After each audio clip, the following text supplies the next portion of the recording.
Line ডিপার্টমেন্টে রথ যাত্রা আপনারা খুব ভালোভাবে শান্তিতে করেছেন, আপনাদের অনেক ধন্যবাদ। জয় জগন্নাথ। এরপরে মহরম আছে, সেটা আপনাদের ভালো করে দেখে নিতে হবে এবং আরো অনেক প্রোগ্রাম আছে, আমাদের 21শে জুলাই আছে, ক্লাসের পরপর অন্যান্য প্রোগ্রামগুলো তো দেখে নিতে হবে, আমরা টাইম টু টাইম বলবো।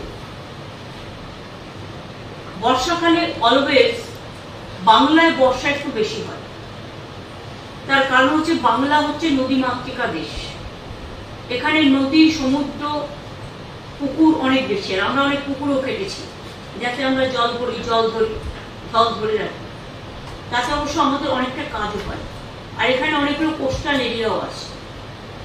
কোস্টাল এরিয়ার মধ্যে অত্রি একটা দায়িত্বে আছে সুন্দরবন, আর একটা পশ্চিমাঞ্চলের দায়িত্বে আছে কলিল। তো এই জায়গাগুলো খুব ইম্পর্টেন্ট।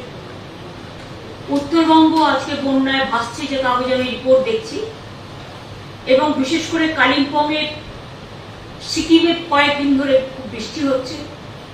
সিকিমের রাস্তায় ধসও নেমেছে, রাস্তাও অনেক পর্যটক ট্যাপ হয়ে গেছে, সেটা দেখে নাও, যাতে তারা ফিরে আসতে পারে, কোনো অসুবিধা না হয়। If you want any help from us, ওটা অলরেডি রাস্তাটা তৈরি হয়ে গেছে, অন্যরা ব্যাক করতেও শুরু করেছে।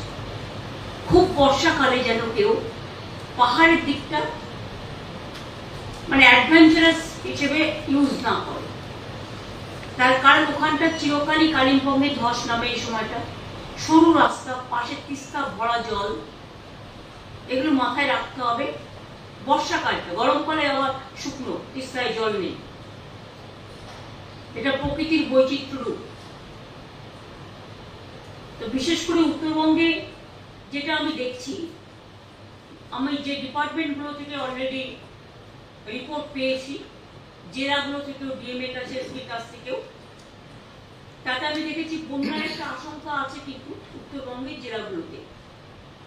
ইরিগেশন ডিপার্টমেন্ট প্রতিবারই সবাইকে নিয়ে একটা 24/7 মানে আপ টু অক্টোবর, পুরো এন্ড অফ অক্টোবর আমরা একটা কিন্তু মনিটরিং সিস্টেম চালু করি। এবারেও সেটা চালু করতে হবে ইমিডিয়েট, যাতে হট করে কোনো প্রবলেম হলে একটা নাম্বার দিয়ে দেবে, মানুষ যোগাযোগ করতে পারে। ধরো রাতের অন্ধকারে একটা এমন বর্ষা হয়ে গেল যে পুরো ঘর বাড়িগুলো ভেঙে তছনছ হয়ে গেল, কারো রাস্তায় থাকার জায়গা পর্যন্ত নেই, রাস্তাটাও বিপজ্জনক হয়ে গেল, নদীর জলগুলো রাস্তায় এসে সব ভেঙে চলে গেল। এটা আমাদের নজর রাখতে হবে একটু, বিশেষ করে ইরোশন যেখানে হয় সম্ভাবনা আছে।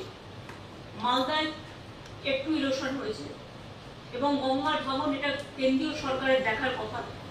আজকে দীর্ঘ 12 বছর ধরে, 10 বছর ধরে ওরা দেখছে না, 1 পয়সা খরচও করেনি গঙ্গার ভাঙনের জন্য, ফরাক্কাও ড্রেজিং করেনি।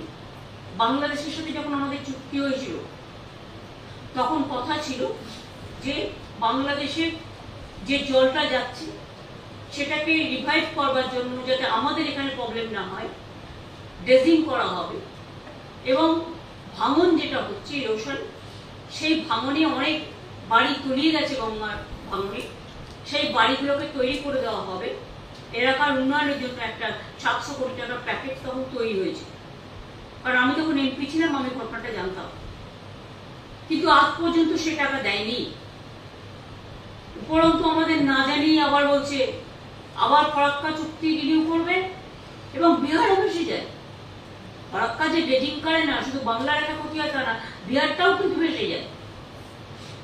কিন্তু মেন পার্টি হচ্ছে আমরা, কিন্তু যখন এগ্রিমেন্ট বা কথা যেটা হলো, আলোচনা বাংলাদেশ এবং ইন্ডিয়ার প্রধানমন্ত্রীর সাথে, আমাদের কাউকে জানানো হলো না, খুব আনফরচুনেট।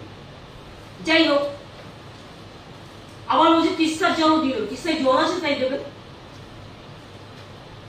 তাতে উত্তরবঙ্গের একটা লোক খাওয়ার জলও পাবে না। বর্ষার জল দেখে যেন গ্রীষ্মের জলের কথা আমরা না ভাবি। সিকিম ওর উপরে 14টা হাইড্রেল পাওয়ার প্রজেক্ট করেছে, তাতে সব জল টেনে নিয়েছে। যখন সিকিম 14টা হাইড্রেল পাওয়ার করলো, তখন সেন্ট্রাল গভর্নমেন্টের কেয়ার নেওয়া উচিত ছিল। ওরা জানে সিকিমের বর্ডার কত ভয়ানক, অরুণাচলের বর্ডার কত ভয়ানক আমাদের দেশের জন্য, কিন্তু গভর্নমেন্টের কোনো মনিটরিং সিস্টেম নেই। আমরা বারবার ইনফর্ম করেছি, কিন্তু নো অ্যাকশন। যার জন্য আজকে মানুষকে ফেস করতে হয়। জলপাইগুড়ি টাউনের মানুষরা নিশ্চয়ই জানে আগে করলা নদীর জলে যেভাবে শহর ভাসত, আমরা 16 কোটি 20 কোটি টাকা খরচ করে করলা নদীর ওপর আমরা ভাঙনটা অনেকটাই রোধ করেছিলাম নতুন প্রজেক্ট তৈরি করে। কিন্তু তা সত্ত্বেও পাশে ভুটান আছে, ভুটানের থেকে জল চলে আসে, সেই ভুটানের জলে আলিপুরদুয়ার ভাসে, জলপাইগুড়ি ভাসে, তার সাথে যুক্ত হয় বৃষ্টির জল, সবকিছু মিলেমিশে বন্যায় পরিণত হয়। সুতরাং আমরা হচ্ছে সবচেয়ে বড় সাফার আপনার, কারণ বাংলাটা দেখতেই একটা নৌকোর মতো, ওপরটা দেখতে উঁচু আর মাঝখানটা একেবারে নিচু। জলগুলো ওপর থেকে আসছে আর আমাদের সেটাকে হজম করতে হচ্ছে। প্রতি বছর কোটি কোটি টাকা খরচা করেও আমরা এর থেকে রেহাই পাচ্ছি না। রাস্তায় ধস নেমেছে, অনেক জায়গায় ভেঙে গেছে নদীর পাড়, তাই নজর রাখতে হবে। এরকম কোনো ঘটনা ঘটলে রাস্তা ভেঙে যাওয়া বিষয় ওগুলো ন্যাশনাল হাইওয়ে সেন্ট্রাল গভর্নমেন্টকে জানাতে হবে সঙ্গে সঙ্গে ব্যবস্থা নেওয়ার জন্য। এবং নর্থ বেঙ্গল, সিকিম, বিশেষ করে পাহাড়ি এলাকাগুলো আর্মিরা যাতায়াত করে, সুতরাং এটা আর্মিদের দায়িত্ব টু রেস্টোর দ্য সিচুয়েশন। ধস নামলে ডিএমদের এটা জানিয়ে রাখছি এবং এসপিদের। 2 হচ্ছে জলপাইগুড়ি ক্রান্তি মাল, জলপাইগুড়ি সদর, রাজগঞ্জ ব্লক এবং জলপাইগুড়ি মিউনিসিপ্যালিটি কিছুটা ক্ষতিগ্রস্ত হয়েছে। এর মধ্যে এখানে 9টি ফ্লাড শেল্টার আমরা তৈরি করেছি ইতিমধ্যে এবং 500 জন মানুষ তাতে আছে।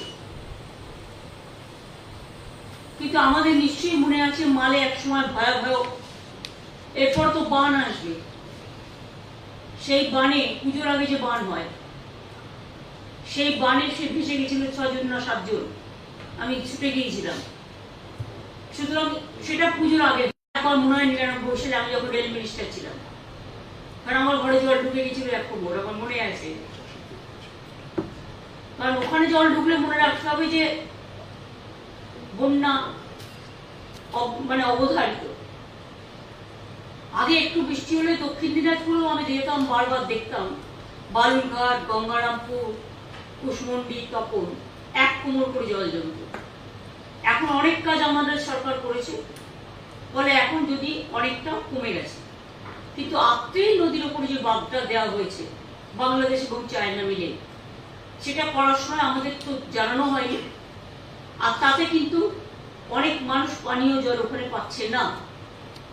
একটা সংকট তৈরি হয়েছে জলে তীব্র। আমি কিন্তু এটা প্রধানমন্ত্রীকে অনেকবার বলেছি এবং আগে যে মিটিংগুলোতে আমাকে ডাকতো ইন্দো বাংলাদেশে, সেখানে আমি বারবার কিন্তু এটা রেজ করেছি, কিন্তু তা সত্ত্বেও আজ পর্যন্ত কোনো ব্যবস্থা হয়নি। জলপাইগুড়ি জেলার এইটা হচ্ছে অবস্থা। জলপাইগুড়ি মিউনিসিপ্যালিটির চেয়ারম্যানকে আমি বলবো এবং ডিএমকে স্পেশালি, এসপিদের থেকে শুরু করে যারা বিডিও আছেন, এডিএম আছেন, এসডিও আছেন, ডিজাস্টার ম্যানেজমেন্ট সিস্টেম আছে, ইরিগেশন আছে, পাওয়ার আছে, আরবান ডিপার্টমেন্ট আছে, রুরাল ডিপার্টমেন্ট আছে, সবাইকে কিন্তু এটা কেয়ারফুলি দেখতে হয়। হঠাৎ করে বর্ষায় দেখবেন অনেক সময় বিদ্যুতের তারগুলো কারেন্ট হয়ে থাকে, দয়া করে কেউ তখন হাত দেবেন না। খুব ঝড় বৃষ্টি হলে টিভিটা অফ করে দেবেন কিছুক্ষণের জন্য, যতক্ষণ না থামছে, যাতে ইলেকট্রিফাইড না হয়, বিদ্যুতে তড়িতাহত কেউ না হয়। কিছুক্ষণের জন্য দরকার একটা লাইট জ্বালিয়ে রাখবেন, যেটা এমার্জেন্সি, বাদ বাকিগুলো অফ করে দেবেন। রাস্তার লাইটগুলো কিছুক্ষণের জন্য অফ করে দেবেন, যাতে কোনো দুর্ঘটনা না ঘটে। এটা এখন থেকেই মনে রাখতে হবে। ক্যাজুয়াল ভাবে এটা নিলে চলবে না, সিরিয়াসলি নিতে হবে। পঞ্চায়েতের থেকেও পঞ্চায়েত এলাকাগুলো ডিএমদের একটা সার্কুলার জারি করে, অনেকে হয়তো জানেই না সিস্টেম, তাদের একটু জানাতে হবে। গাঙ্গেয় অধ্যুষিত অঞ্চল, বন্যার আশঙ্কা থাকে বা জল হলে জল বেড়ে যায়, সেখানে দরকার হলে আগেই আমরা যেমন সেফ শেল্টারে মানুষকে তুলে আনি, তাদের রিলিফ দিই, স্বাস্থ্য দপ্তর তাদের এমার্জেন্সি মেডিসিন দেয় এবং ডিজাস্টার ডিপার্টমেন্ট তাদের ডিজাস্টার কিট দেয়, চাল থেকে শুরু করে সবকিছু দেওয়া হয়। এবং টিপ্পল একটা দিলে হবে না, টিপ্পল 2-3টে করে দিতে হয়। সাথে খাবারটাও যতদিন পর্যন্ত সে ঘরে ফিরতে না পারছে বা ঘরে থাকার মতো উপযুক্ত না হচ্ছে, তাকে কিন্তু একটা রিলিফের প্যাকেজ দেওয়া হয়। যদিও এখানে 5 কেজি চাল তারা পায় মাসে বিনা পয়সায়, তা সত্ত্বেও একটা রিলিফের প্যাকেজ দেওয়া হয়। কোচবিহার জেলায় তুফানগঞ্জ, মাথাভাঙা ইতিমধ্যেই ক্ষতিগ্রস্ত হয়েছে ডিভিশন, তুফানগঞ্জ এবং মাথাভাঙা সাব ডিভিশন। এখানে 12টি রিলিফ সেন্টার ও 6টি কিচেন চলছে। রিলিফ সেন্টারে প্রায় 500-600 লোক আছেন। আমি একবার কুচবিহারে গিয়ে পড়েছিলাম অ্যাডমিনিস্ট্রেটিভ রিভিউ মিটিং করতে বর্ষার সময়। আমি দেখেছিলাম ওখানে টাউনের ওপরে প্রায় 1 হাঁটু করে জল জমে যাচ্ছে।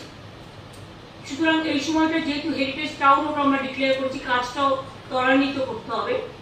এই কাজগুলো সবই দেখতে হবে। যখন আমরা হেরিটেজ টাউন করছি, একটা মোটা টাকা দিচ্ছি, সেখানে রাস্তাগুলো উঁচু করা, দেখে নেওয়া, রিপেয়ার করা, ইরিগেশনটাকে ভালো করে দেখে নেওয়া। ইরিগেশনের তো অনেক বেশি কাজ, কারণ যেহেতু এমব্যাঙ্কমেন্টের ক্ষতি সবচেয়ে বেশি হয়। এখন থেকে একটা কোঅর্ডিনেশন বিভিন্ন ডিপার্টমেন্টের সাথে করে, যাতে দেখে নেওয়া কোনো রকম অসুবিধা না হচ্ছে, ডিএমরাও একটা লোকালি সার্ভে করে নেবে। এবং আমরা যেমন এখানে 24/7 একটা ডিজাস্টার মানে এই ফ্লাড কন্ট্রোল সিচুয়েশন বা ডিজাস্টার ম্যানেজমেন্ট সিস্টেমের আমরা করছি, ডিজাস্টার ম্যানেজমেন্ট থেকে শুরু করা হয় সবাইকে দিয়ে, তেমনি জেলাগুলোও ডিস্ট্রিক্ট ম্যাজিস্ট্রেটের আন্ডারে আর লাইন ডিপার্টমেন্টের সকলকে নিয়ে একটা 24/7 একটা প্রোগ্রাম করবেন, যাতে কোনো জায়গায় কোনো ঘটনা ঘটলে সঙ্গে সঙ্গে বিডিও বা পঞ্চায়েত মারফত আপনারা খবরটা পেতে পারেন বা মিউনিসিপ্যালিটি মারফত। সেন্ট্রালে যেমন 2-3টে নাম্বার থাকবে, ডিস্ট্রিক্টেও 2-3টে নাম্বার থাকবে, একটা নাম্বার না পেলে আরেকটা। আর এখানে শিফটিং ডিউটি করে দেওয়া হবে, 8 ঘন্টা করে সার্ভিস করবে। যারা নাইট ডিউটি করবে তারা ডে ডিউটি করবে না, 7 দিন কেউ ডে ডিউটি করলে তো 7 দিন কেউ নাইট ডিউটি করবে, যে যেটা প্রেফার করবে, এটা আপনারা দেখে নেবেন। এখন ছুটি এই যতক্ষণ পর্যন্ত পুজো না চলছে, বাইরে যাওয়ার ছুটি এবং অন্যান্য ছুটি, এমনি যে ছুটিগুলো ন্যাচারাল এতে পড়ে সেগুলোর কথা আমি বলছি না। এমার্জেন্সিতে যদি এমার্জেন্সি লাইক সিচুয়েশন হয়, তাহলে কিন্তু সব ছুটিটাই ক্যান্সেল হয়। তার পরিবর্তে তারা অ্যাডজাস্ট করে অন্য সময়, সেটা দেখে রাখতে হবে। আলিপুরদুয়ারে অবশ্য এই মুহূর্তে এমবাঙ্কমেন্টের কোনো যে ক্ষতি হয়েছে একটা, সেটাও সারানো হচ্ছে। কালিম্পংয়ের সিচুয়েশন নর্মাল। 10 নম্বর জাতীয় সড়কে ধস নেমেছে, NHAI এবং পিডব্লিউডি তারা রিপেয়ার করছে, কিন্তু রিপেয়ার করার দায়িত্বটা পিডব্লিউডি নয়, পিডব্লিউডির মনিটরিং করার দায়িত্ব এবং রিপেয়ার করার দায়িত্ব NHAI। এখানে টাকা করোনাথিং তোমরা খরচা করবে না।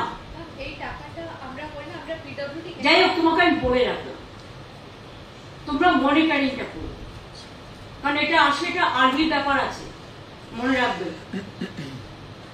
ওখানে টোটালটাই আর্মি বেসড। দার্জিলিং সিচুয়েশন এখনো পর্যন্ত নর্মাল আছে, ওখানেও কিছু জায়গায় ধস নামলে ওখানেও আর্মি বেসড। ওদেরকে ইনফরমেশনটা দিতে হবে যাতে ওরা রিপেয়ারটা চটপট করে, আর জিটিএকেও কনসাল্ট করে নেবে। উত্তর দিনাজপুরে এই প্রবলেমটা এখনো পর্যন্ত কিছু নেই, সিচুয়েশন নর্মাল। দক্ষিণ দিনাজপুরের সিচুয়েশন এখনো নর্মাল, কিন্তু পুনর্নভা নদী বিপদসীমার উপর বইছে, পুনর্ভবা যেটা। সুতরাং আমার মনে হয় এটা বিপদসীমার উপর বইলে কোন জায়গাগুলো এফেক্টেড হতে পারে, সেখানে আশেপাশে বাড়িঘর আছে কিনা সেটা দেখে নিতে হবে, এবং পাবলিককে দরকার হলে সরিয়ে আনতে হবে। সেই সেন্টারগুলো ডিএমএসপিদের কথা বলে এখন থেকে নজর রাখতে হবে। আমরা একটা সিস্টেম করে দিয়েছিলাম, একটা মেকানিজম, যদি দেখেন বেশি ঝড় জল হচ্ছে, হয়তো ডিবিসি যখন তখন জল ছেড়ে দেয়, আগে না জানিয়ে ছাড়তো, এখন আমরা বলে দিয়েছি আমাদের না জানিয়ে ছাড়া যাবে না। এবং অনেক কাজ জল ধরতে অনেকটা আমরা সেভ করতেও পেরেছি। তা সত্ত্বেও দুর্ভাগ্যবশত আমাদের খানাকুল ভাসে, আরামবাগ ভাসে, গোঘাট ভাসে, হাওড়ায় উদয়নারায়ণপুর আমতা কিছুটা ভাসে, মিদনাপুর কিছুটা ভাসে, ঝাড়গ্রাম কিছুটা ভাসে, মুকুটমণিপুর ড্যাম থেকে জল ছাড়লে বাঁকুড়া কিছুটা ভাসে, আর ডিবিসির জলে হঠাৎ করে জল ছেড়ে দেয় ফলে দুর্গাপুর থেকে শুরু করে বীরভূম অনেকটাই ভাসে, বর্ধমানের কিছুটা। এটা মাথায় রাখতে হবে। সুতরাং ডিবিসি জল কতটা ছাড়বে, কি ছাড়বে, এটা আমাকে প্রতিদিন রিপোর্ট দিতে হবে, এবং ইনফরমেশন দিয়ে কনসাল্ট করে তবেই আমরা অ্যালাউ করব। একবার যদি 100 ছাড়ে সবটাই ডুবে যায়, মানুষ মরে যায়। আগে তাই হতো, কেউ দেখাচ্ছিল না। কিন্তু 10-10 করে যদি ছাড়তে শুরু করে, তখন রেখে দিলাম বাদে, আমার যতক্ষণ না ফুরোচ্ছে ততক্ষণ আমি ছাড়ছি না। আর যেই ফুরিয়ে যাচ্ছে, হজম করতে হচ্ছে, বদ হজমটা বাংলাতে করতে হচ্ছে। এটাও তো ঠিক নয়, তারও একটা সিস্টেম করতে হবে। সে যখনই দেখবে তার 75 to 80% ভরে যাচ্ছে, তখন থেকে যদি অল্প অল্প কিছু ছাড়ে, তাহলে কিন্তু প্রবলেমটা হয় না। কিন্তু প্রবলেমটা হয় তার কারণ ওরা একদিনও ড্রেজিং করে না।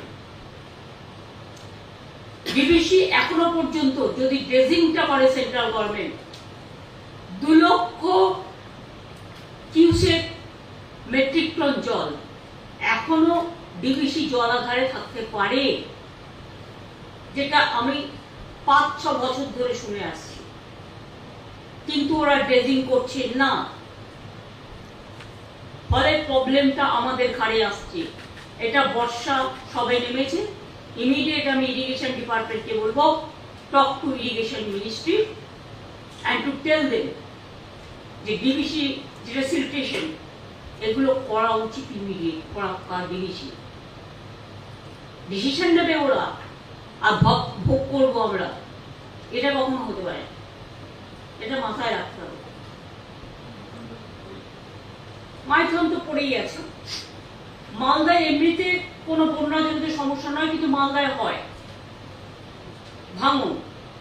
রতুয়াতে নদী ভাঙন হয়েছে, যার জন্য 25-30টা ফ্যামিলিকে শিফট করতে হয়েছে। কিন্তু ভাঙন ফরাক্কার জন্য আমি যতদূর জানি, সুতি, ধুলিয়ান, এইসব জায়গাগুলো যেগুলো ফরাক্কার আশেপাশে, তাদের কিন্তু প্রতি বছরই এটা কিন্তু ফেস করতে হয়। আমি আগাম বলে দিচ্ছি, তার কারণ যত পরে এটা না বলতে পারে যে কেউ জানতো না। প্রকৃতির ওপরে আমাদের হাত নেই, কিন্তু ফ্লাড সেন্টার, তাদের খাওয়া দাওয়ার ব্যবস্থা, disaster management, all the department যারা আজকে মিটিংয়ে আছে, line department related, relief material related, panchayat municipality related, urban department related, irrigation related, PWD related, পাওয়ার রিলেটেড, এবং ইউটিএমএ আর পিআরটিকে বলবো দ্রুত জল নিকাশি বন্দোবস্ত করতে। হাওড়াতে তো কবে টাকা দেওয়া হয়েছে, আজও কেন সেই পুরনো ড্রেনেজ কি পর্যায়ে আছে ববি, আমি তো জানি না। হাওড়া একটা যদি মাস্টার প্ল্যান করা হয়েছিল, কিন্তু আমরা ওটা সেন্ট্রালে পাঠিয়েছিলাম, এখনো এটা ডিসিশন হয়নি, প্রায় 3 বছর ধরে ওটা পড়ে আছে। আমরা এবার এখানে ড্রেজিং করে এই হাওড়ার যেগুলো বেশি জল জন্য সেগুলোকে পরিষ্কার করে দিয়েছি। একটা সমস্যা রেলের সাথে, ম্যাক্সিমাম হাওড়া যেটা আছে রেলের সাথে একটা বড় সমস্যা আছে। ওরা ওর এলাকাটার ভেতরটা ড্রেজিং করতে কিছুতেই দেয় না। রেলকে বলতে হবে, তাহলে জল জমলে রেলকে নিকাশি ব্যবস্থা করতে হবে। রেল যখন এখান থেকে একটা বড় টাকা ইনকাম করে নেয়, মানুষের পকেট তো কম কাটে না। আমরাও যেমন তাদের সেফটি সিকিউরিটি পরিষেবা যখন যা চায় তখন তাই দিই। তাহলে রেল এলাকায় যদি জল জমে, তা রেলওয়ে কেন নিকাশি ব্যবস্থা করবেন না? আমি চিফ সেক্রেটারিকে বলবো, আরবান মিনিস্ট্রিকে নিয়ে, আরবান ডিপার্টমেন্টকে নিয়ে ইমিডিয়েট রেলদের ডেকে, বিশেষ করে eastern railway, south eastern railway and Northern railway এবং মেট্রোরও যেখানে যেখানে কাজ হচ্ছে, ওদের ময়লা পড়ে থাকার ফলে, বালি ইট এসব পড়ে থাকার ফলে, আবর্জনা পড়ে থাকার ফলে ড্রেনগুলো বন্ধ হয়ে যাচ্ছে। সেই জায়গাগুলো ইমিডিয়েট লোক লাগিয়ে ক্লিয়ার করবে। এটা ওরা করে না। এরপরে জল জমে থাকলে ডেঙ্গু হবে, আবার তখন আবার চিৎকার করতে শুরু করবে। নিজেদের এলাকাগুলোকে তো পরিষ্কার রাখতে হবে নাকি? এই কাজটুকুও করবে না। সুতরাং এটা যে যে ডিপার্টমেন্ট ওরিয়েন্টেড তাদের নিয়ে কথা বলো ইমিডিয়েট। চিফ সেক্রেটারি বসেছে, কিন্তু কাজের কাজ কি হয়েছে? আমি চেয়েছি কাজের কাজ 4টেকে ডাকো, 3টে ডিভিশন, এই 3টে জোন এবং মেট্রো জোন, 4টে জোনকে নিয়ে। আমিও গভীর একটা দেখতে পাচ্ছি, যেমন ধর আলিপুরে তোরা রাস্তাটা রং করছি জেলের ওখানটায়, রংটা আমি বলবো অলওয়েজ, যে যখন পিডব্লিউডি হোক, ইরিগেশন হোক, যেই হোক, যখনই তোমরা কোনো কালার স্কিম, স্কাই যেটা স্টেটের কালার, স্কাই হোয়াইট মিলিয়ে করো, এটা প্লাস্টিক কালার করতে। তার কারণ শুধু চুনকাম করে দিলাম জল দিয়ে, 7 দিন বাদে বৃষ্টির ছোটায় সেটা নষ্ট হয়ে যাচ্ছে, টাকাও যাচ্ছে জলে, কাজও পাচ্ছি না। এটা এখন থেকে আমি বলে দিলাম, it is a compulsory instruction.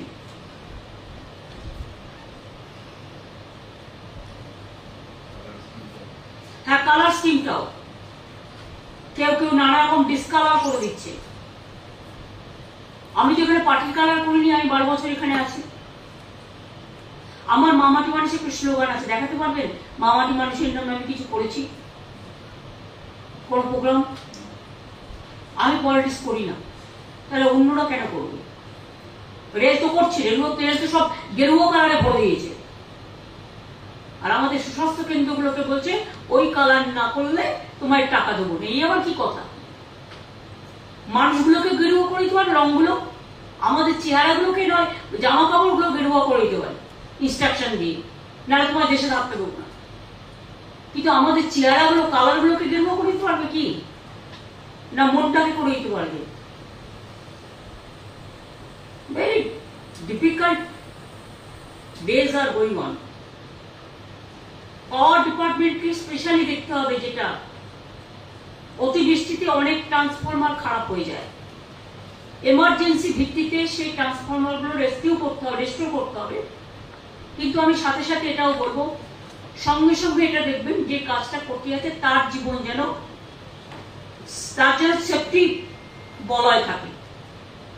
Fire ব্রিগেডকে আমি দেখেছি ড্রেন ঠিক করতে গিয়ে বা ঠিক করতে গিয়ে ফায়ার ব্রিগেডেরও 2 জন মারা গিয়েছিল হাওড়ায়, ইফ আই রিমেম্বার কারেক্টলি, 2 বছর আগে। সুতরাং ফায়ার ব্রিগেডের লোকেদেরও আমাদের এটার জন্য প্রয়োজন। ফায়ার ব্রিগেডকেও কিন্তু এই সেফটি সিকিউরিটি বলয়টা দিতে হবে। আমাদের সিভিল যারা ডিজাস্টারে কাজ করে, ডিজাস্টার বয়েজ অ্যান্ড গার্লস, তারপরে আমাদের সিভিক পুলিশ থেকে শুরু করে অন্যান্য পুলিশেরও যারা কাজ করে, তাদেরকেও দেখতে হবে মোটা মোটা, একদম পাতলা নয়, তারাও যেন ওয়াটারপ্রুফটা পরে কাজ করে। কারণ আমার যদি বৃষ্টি লাগে, আমার যেমন জ্বর হতে পারে, আমার যারা ডিজাস্টার কর্মী তাদের যদি আমি সুস্থ না রাখি, তাহলে কিন্তু কাজটাই অসুস্থ হয়ে যাবে। স্বাস্থ্যকর্মীদের ব্যাপারেও বলবো, আশা কর্মীদের ব্যাপারেও, ICDS এর ব্যাপারেও, যারা রেগুলার কাজ করে, পাওয়ার ডিপার্টমেন্ট, আরবান ডিপার্টমেন্ট যারা রেগুলার রাস্তা পরিষ্কার করে, ইরিগেশন ডিপার্টমেন্ট যারা বৃষ্টির মধ্যেও কাজ করে, সুন্দরবন অঞ্চল, পশ্চিমাঞ্চলের মধ্যেও মনে রাখবেন বাঁকুড়ায় হয়, নজর রাখতে হবে। বিষ্ণুপুরে কিছুটা হয়, ঝাড়গ্রামেও কিছুটা হয় বিবিসি ছাড়া জলে। তাছাড়াও শিলাবতী যখন ভাসে তখন,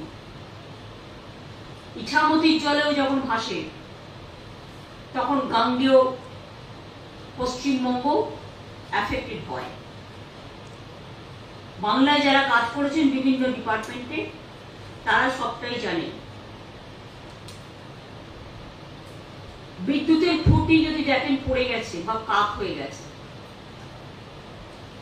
সেফটি প্রিকশন নিয়ে সেগুলোকে ঠিক করতে হবে। বিদ্যুতের খুঁটিগুলোকে আগামী দিন একটু স্ট্রং করে করতে হবে, যাতে হট করে একটু বিচ্ছিন্ন পড়ে গেল না করে দরকার হলে বিদ্যুতের খুঁটি যেখানে ফুটবে,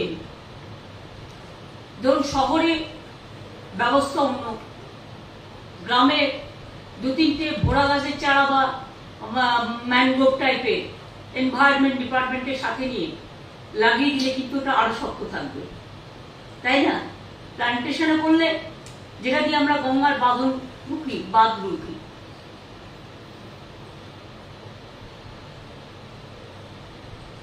এগুলো হচ্ছে প্রকৃতির হাত থেকে প্রকৃতিকে রক্ষা করে, মানুষকে রক্ষা করে। কিন্তু এটা তো কলকাতায় হবে না, কলকাতার সিস্টেম অন্যরকম করতে হবে। সিএসসির সাথেও কথা বলে নাও, এই সুযোগে ওরা দাম বাড়িয়ে দিয়েছে, পয়সা শুনলাম, আমি জানতাম না, আমাদের কাছে কোনো ইনফরমেশন নেই। পাওয়ার ডিপার্টমেন্টেও আমি শুনেছি কোনো ইনফরমেশন নেই। যাই হোক, আমরা পশ্চিমবঙ্গ বিদ্যুৎ পর্ষদ আমরা বাড়াইনি। এমনিতে জিনিসপত্রের দাম আকাশ ছোঁয়া, অ্যাটলিস্ট একটু তো কথা বলে নেবে, এটুকু আমরা আশা করি, এটা প্রত্যাশা। ট্রান্সপোর্ট ডিপার্টমেন্টকে বলবো, অনেক রাস্তা আটকে আছে, স্বাভাবিকভাবে ট্রাফিক জ্যাম হচ্ছে তার ফলে।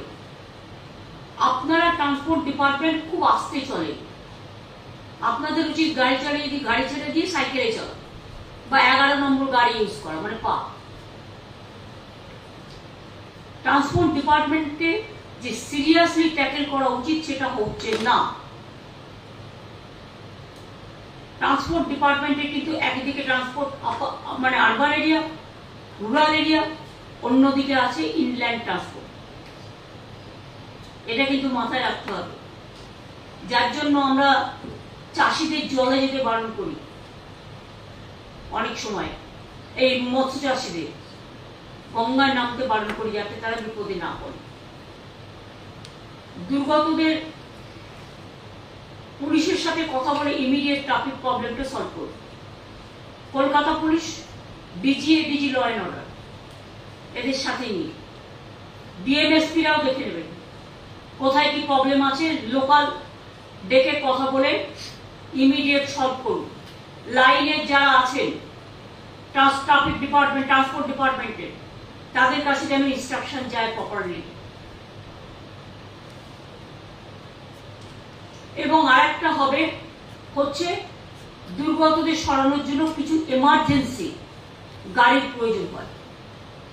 ধরুন ইমিডিয়েট একটা দুর্যোগ, বান ঢুকে গেল, তখন ইমিডিয়েট তাকে সরাতে হবে। সুতরাং আপনি যদি গাড়ি আনতে 4 ঘন্টা লাগে, তাহলে কিন্তু 400 লোক মারা যেতে পারে। সুতরাং দুর্যোগ ঘটার আগে পূর্ব ওয়েদার রিপোর্ট নিয়ে, অনেক সময় ওয়েদার রিপোর্ট ঠিক হয় তা হয় না, কিন্তু আমাকে এটাকে ক্যাজুয়ালি না নিয়ে সিরিয়াসলি নিয়ে কিছু গাড়ি তাদের জন্য রেডি রাখতেই হবে, যাতে তাদের সরানোর ব্যবস্থা করতে হবে। অনেক জায়গা আছে খুব ন্যারো, যেখানে অন্য গাড়ি ঢোকে না ছোট গাড়ি ছাড়া, সেখানে দরকারে ছোট গাড়িও ব্যবস্থা রাখতে হবে। প্যাচ আপ করে নেবেন কারোর সাথে।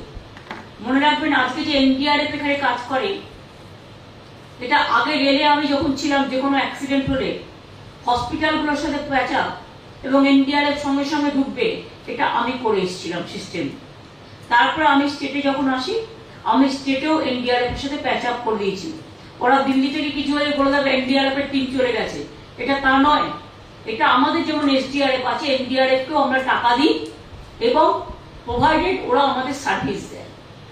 এটা স্টেট গভর্নমেন্টের সাথে এগ্রিমেন্ট করা আছে। এটা এর জন্য সেন্ট্রালের কোনো কৃতিত্ব নেই, because this is the disaster management system এবং মেকানিজম আমরা একটা তৈরি করেছি। এগ্রিকালচার ডিপার্টমেন্ট আজকে মনে হয় আছে এসছো, এখন থেকে দেখে রাখো, হয়তো এখনই ক্ষয়ক্ষতির পরিমাণ নেই কিন্তু পরে হতে পারে। আমরা যেমন স্বর্ণ ধান তৈরি করেছি, হ্যাঁ আমরা অলরেডি খুব বন্যা হয়ে গিয়েছিল, ধানগুলো সব পাকা ধানগুলো নষ্ট হয়ে গিয়েছিল। এখন যেহেতু বছরে 2-3 রকম ধান ফলে, দেখে নাও যে ধানগুলো পেকেছে, যেগুলো তোলার মতো অবস্থা সেগুলো যেন তুলে নেয়। হ্যাঁ পুরো ব্যবস্থা আছে, ব্যবস্থাটা শুধু অ্যাক্টিভেট করা, দেখে নাও। আজকে বিপর্যয় উত্তরবঙ্গের মানুষের পাশে গভর্নমেন্ট পুরোপুরি আছে, এবং দক্ষিণবঙ্গেও যদি কোনো বিপর্যয় হয় সবটাই আমাদের মা মাটি মানুষকে ঘিরে। সুতরাং কেউ সাবধানে থাকবেন, সকলে চিন্তা করার কোনো কারণ নেই, কিন্তু সময় মতো ব্যবস্থা না হলে অনেক বিপর্যয় হতে পারে। কতগুলো বিদ্যুৎ পদের ব্ল্যাক স্পট আছে, যদি একটা ডেটা কালেকশন করেন তাহলে দেখবেন বিদ্যুৎটা পড়ে যে লোক মারা যায় এটা কিন্তু সব জায়গায় নয়, সব জায়গায় হয়তো 1-2 হয়, কিন্তু কতগুলো ব্ল্যাক স্পট আছে। যেমন উলুবেরিয়ার দিকটা একটা ব্ল্যাক স্পট আছে, যখন বিদ্যুৎ পড়ে বিদ্যুৎ চমকে 7-8 জন মারা যায় একসাথে। এরকম কয়েকটা বিদ্যুৎ স্পট আছে। যেমন আমার অফিসে আমি জানি, আমি এক সময় আমার অফিসটায় বসতাম, মানে আমার কালীঘাটের বাড়িতে, আমি আর মালিক তখন বেঁচে ছিল, দুজনে বসে আছি, হঠাৎ দেখি একটা বিদ্যুতের এসে টেলিফোনের উপর দিয়ে চলে গেল। আমরা বসে আছি, টেলিফোনটা এখানে, টেলিফোনের উপর দিয়ে চলে গেল। অর্থাৎ ওখানে একটা আছে স্পট যেটা সঙ্গে সঙ্গে টোটালটাকে ড্যামেজ করে দিয়ে চলে গেল, বাট লাইফটা সেভ হয়ে গেল। সুতরাং আমি আমার ওখানে যারা ডিউটি করে পুলিশের সবসময় বলি সেন্টারে যাও, তোমাদের ঘর তৈরি করে দেওয়া হচ্ছে, তোমরা সেন্টারে যাও, এইভাবে রিস্ক নেওয়ার কোনো দরকার নেই।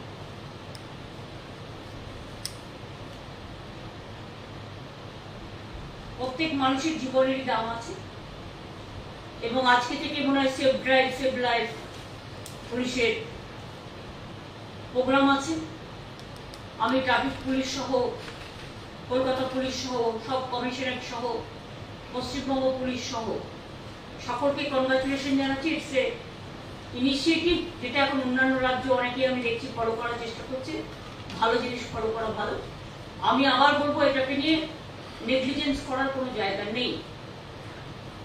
অ্যাক্সিডেন্ট সবচেয়ে বেশি ঘটে বর্ষাকালে, আর 2 হচ্ছে যখন কুয়াশা পড়ে, রাতের অন্ধকারে জোর করে গাড়ি চালাতে গিয়ে। আমি বারবার বলি যে যেগুলো ব্ল্যাক স্পট অ্যাক্সিডেন্টের, সেখানে একটা করে চিহ্ন দিয়ে দেওয়া। ওই যে প্লাস্টিকে তোমরা এখন হলুদ লাগাচ্ছ একটা কিছু, যে চিহ্নটা লোকের চোখে পড়বে, ড্রাইভ স্লো, একটা করে বোর্ড লাগিয়ে দাও। প্রতিমহল কেন বলতে হয়? এই সিস্টেমটা তো কন্টিনিউ করবে। এমনকি আমার ওখানে একটা ট্রাম লাইন আছে, আমি দেখছি ট্রাম চলে না দীর্ঘদিন। ট্রাম লাইন হেরিটেজ ঠিক আছে, আমরা তো রেখে দিয়েছি স্প্ল্যানেড, ট্রাম তো হাত দিইনি। কিন্তু আলিপুরের মোড় থেকে, খিদিরপুরের মোড় থেকে মনে হয়, মোমেন্টপুর মোড় থেকে আর একদম খাজরা মোড় পর্যন্ত একটা লাইন পড়ে আছে, ট্রাম তো চলে না। কিন্তু প্রায় 7-8 জন মারা গেছে প্রতি বছর, 2-3 জন মারা যাচ্ছে, 4-5 জনও মারা গেছে এক বছর।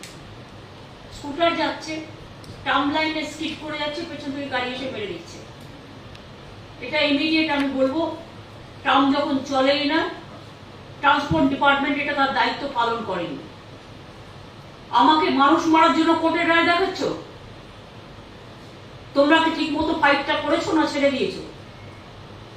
ট্রান্সপোর্ট ডিপার্টমেন্টে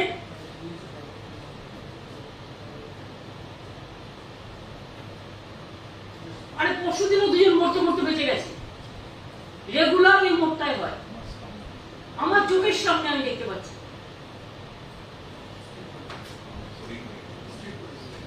ঠিক করে যাচ্ছে আর গায়ের পেছন থেকে গাড়ি এসে মেরে দিচ্ছে।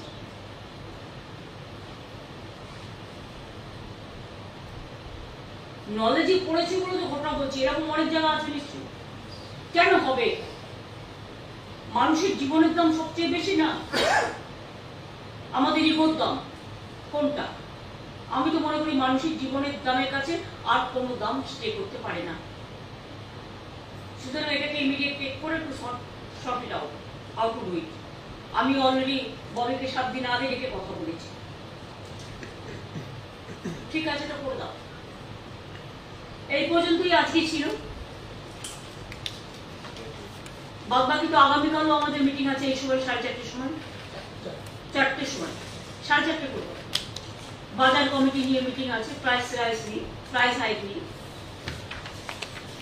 এই কদিনে প্রাইস হাইক দ্বিগুণ হয়ে গেছে প্রত্যেকটা জিনিসে।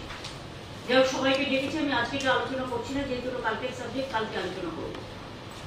আমি এটুকু বলে যারা আমাদের সাথে আজকে ভার্চুয়ালি জয়েন করেছেন তাদের সকলকে, জেলাগুলোই হচ্ছেন আমাদের প্রাণকেন্দ্র, জেলা, শহর, গ্রাম, শহর সবকিছু নিয়েই জীবন। কাজে সবাই নিজের মতো কেয়ার নেবেন, মহরমে যেন কোনো দুর্ঘটনা না ঘটে নজর রাখবেন। আমি তো ইতিমধ্যেই পুলিশকে অনেকবার বলেছি যে বাসের ব্যারিকেড করে দেবেন, যাতে ব্যারিকেডের মধ্যে দিয়ে ওরা যেতে পারে, ওদের কোনো অবস্ট্রাকশন না হয়, মানুষের কোনো অবস্ট্রাকশন না হয়। এটা খুব সেন্সিটিভ সাবজেক্ট, এটা দেখে নিতে হবে। জেলাগুলোকেও same rule is to be apply to the district also. মানুষ দেখে নাও, কমিশনারগুলোকেও বলে দাও। উল্টো রথ আছে আবার নেক্সট স্যাটারডে না সানডে, উল্টো রথ আছে।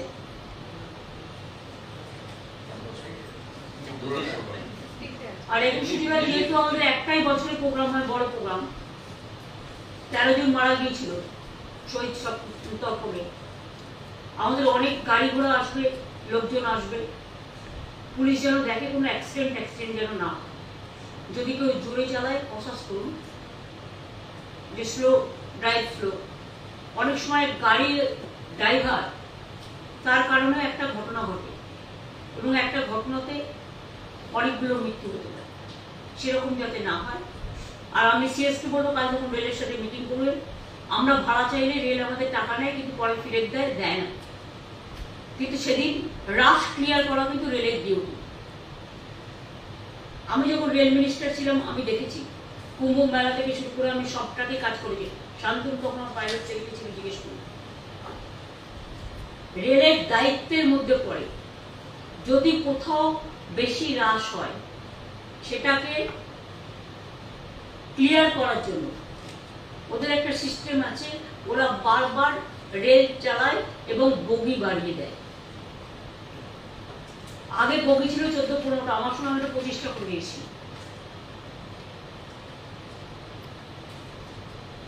সুতরাং তুমি আমাদের ভাড়া যখন দিচ্ছ না, তখন উত্তরবঙ্গের বিভিন্ন জায়গা থেকে লোক আসবে, মানুষের যাতে কোনো হ্যারাসমেন্ট না হয়।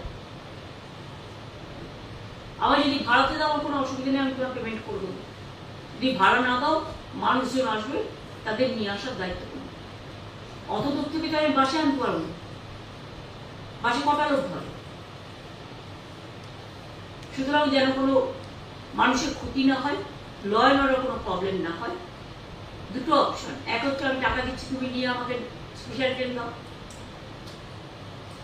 ইভেন তুমি আমাকে বগিও ভাড়া দিতে পারো, এক্সট্রা বগি। আর না দিলে তোমাকেই রাস্তা ক্লিয়ার করতে হবে। জেনে রেখে দাও, 18 তারিখ থেকে নর্থ বেঙ্গলের লোকেরা কিন্তু আসতে শুরু করবে। সুতরাং এটা নিয়ে আগাও, সিএসকে জানিয়ে রাখবো। তাহলে এইটুকু বলে আমি আজকের মিটিং শেষ করছি। এবং ডিএমদের তো কালকে মিটিংও থাকতে হবে মনে হয়, ডিএমএসপিতে বা কিছু লাইন ডিপার্টমেন্টে। অনেক ধন্যবাদ, সবাই ভালো থাকবেন, সুস্থ থাকবেন।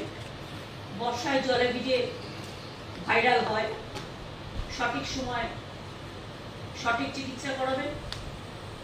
আর যদি হেলথ ডিপার্টমেন্টের কাছে সেরকম কোনো ইনফরমেশন থাকে, তারাও টাইম টু টাইম পশু পক্ষী থেকে শুরু করে মানুষ সবটাই দেখে। বিআরডি ডিপার্টমেন্ট তো আছে এখানে, না বিবিএফ নেই এখানে,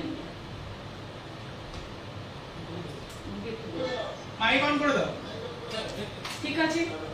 থ্যাংক ইউ প্রেসকে, আমি থ্যাঙ্কস জানাচ্ছি উপস্থিত থাকার জন্য। নর্থ বেঙ্গল থেকে শুরু করে সাউথ বেঙ্গল, আজকে অবশ্যই নর্থ বেঙ্গলের ডিএম ডাকা হয়েছে। সবাইকে অনেক ধন্যবাদ। Thank you so much. সকলে ভালো থাকুন, সুস্থ থাকুন। মাইকটা এবার সকলকে ধন্যবাদ জানিয়ে মাইকটা এবার অফ করে দিন।